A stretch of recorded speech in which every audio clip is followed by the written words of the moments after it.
And so let's go to a meditation and then we'll hear from Cryon. So I invite you to close your eyes so that you can just take this moment for yourself and disconnect with whatever is going on in your world right now. And you can disconnect in this moment from everything else that is happening on the planet.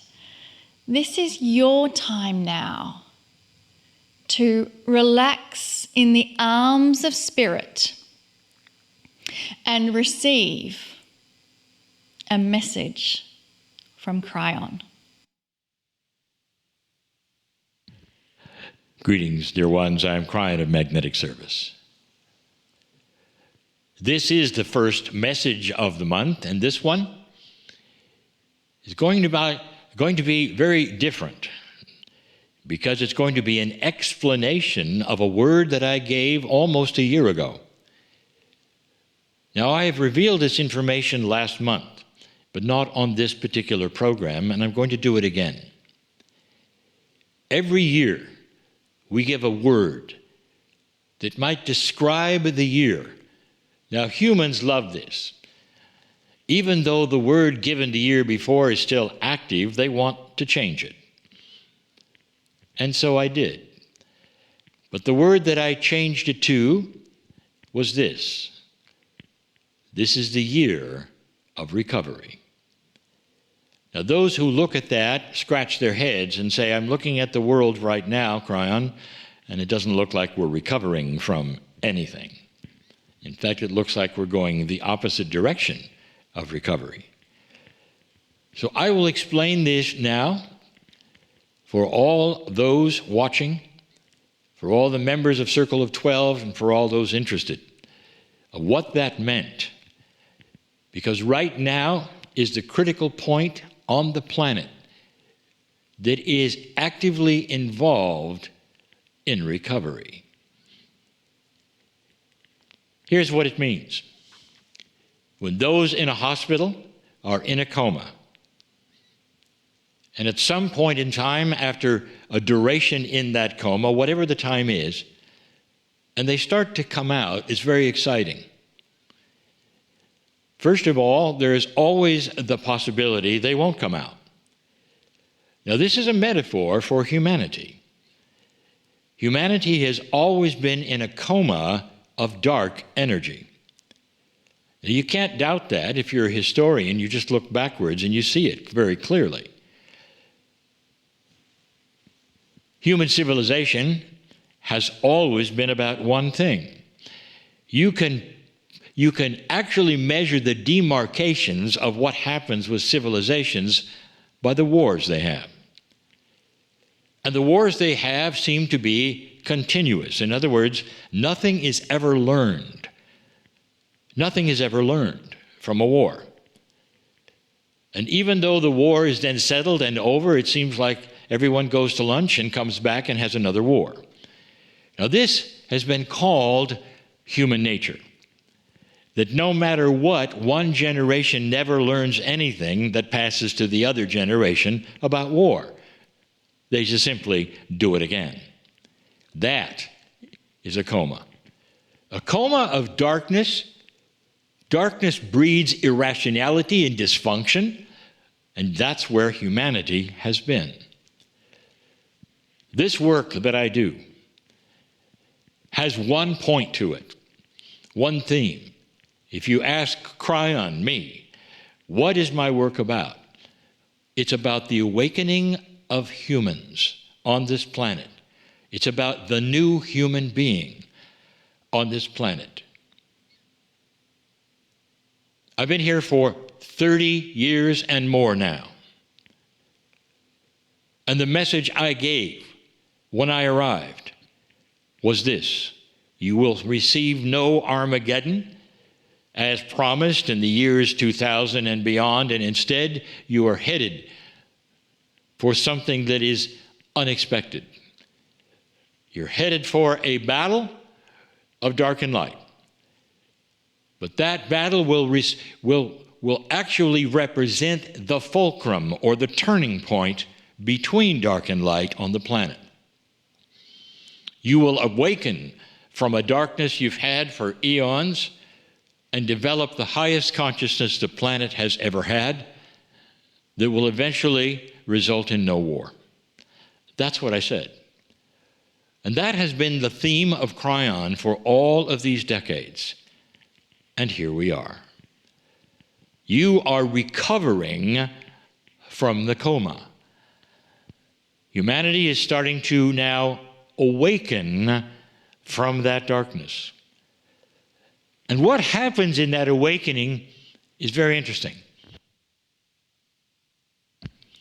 There will be those who will come out of that coma, and there will be those who don't. And that is the point. Those who don't have no consciousness of a higher level. There has been a saying that you cannot look up in consciousness. You have to be there and look down. You don't know what you don't know, so you cannot be in one consciousness and imagine being in a higher one. It doesn't work that way. Your consciousness always seems to be accurate, true, and correct, unless you awaken to a higher one. It's like finding out that there was no Santa Claus for those who were children in the culture of my partner. It's seeing something then when you're older and wiser and going, oh, I understand, that was cute and that was fun.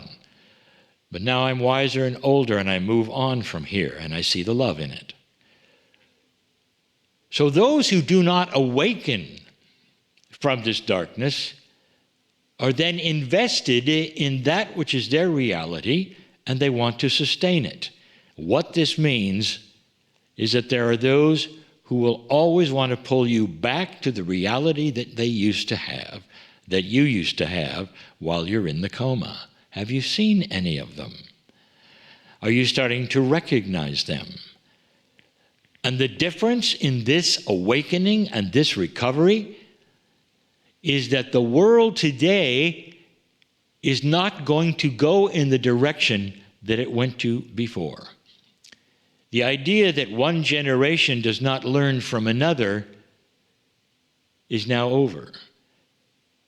And you're looking at generations who are looking at the past ones and saying, what were you thinking? What were you thinking when you decided to all collectively get together and threaten all of the human beings on the planet with war? And that is starting to make sense to so many individuals that there should be no more, to the extent that most countries today, looking at what's going on, don't want any part of it. They don't want to join an alliance of East and West, or North or South. They don't want to go along the old political lines that their ancestors did, or even their grandfathers did. And you're seeing that today. That most countries that joined before are not joining now. No matter what the wars are, no matter why they are, no matter what the reasoning is of those participating, those around them are trying to help, not join. Dear ones, that is new. This is the human race doing something that was predicted by the ancients. And I have gone to places with you of teaching many times, showing you that the ancients were there, predicting this moment, where a different path was possible, a path that humans never took before, a higher path. And that this is the timing of it, the precession of the equinoxes. So the astronomy of it makes sense, especially to the ancients. I've told you it was coming, when it would be here, and you're in it. Well, for those of you who are fearful of saying what is happening and what will happen next,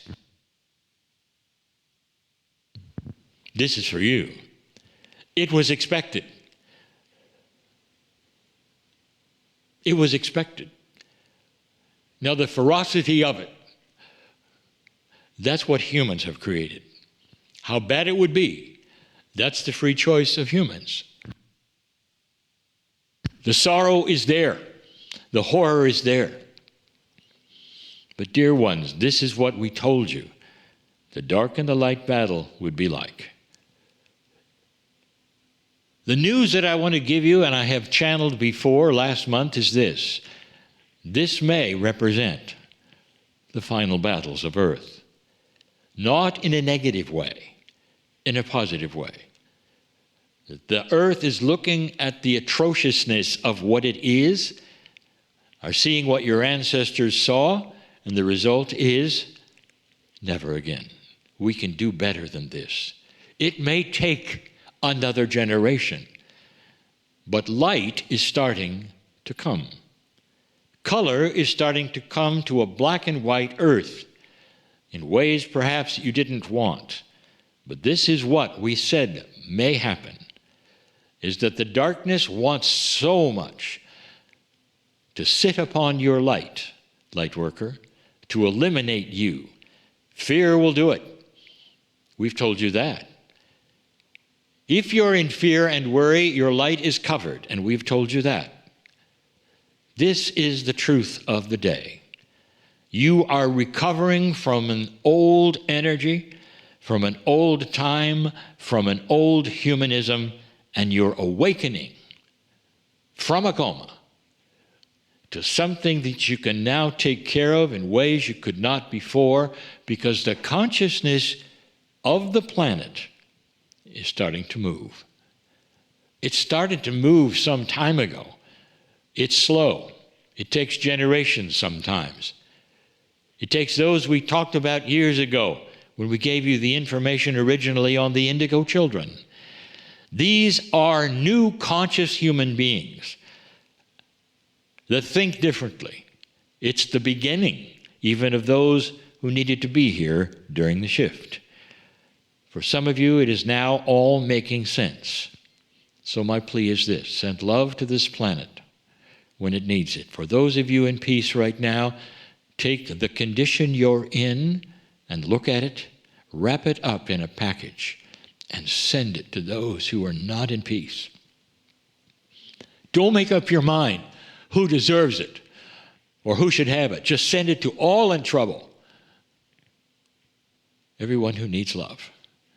And that's why you're here. That's why you may be listening, even to this channel at this time. I'm crying in love with you all. And so it is.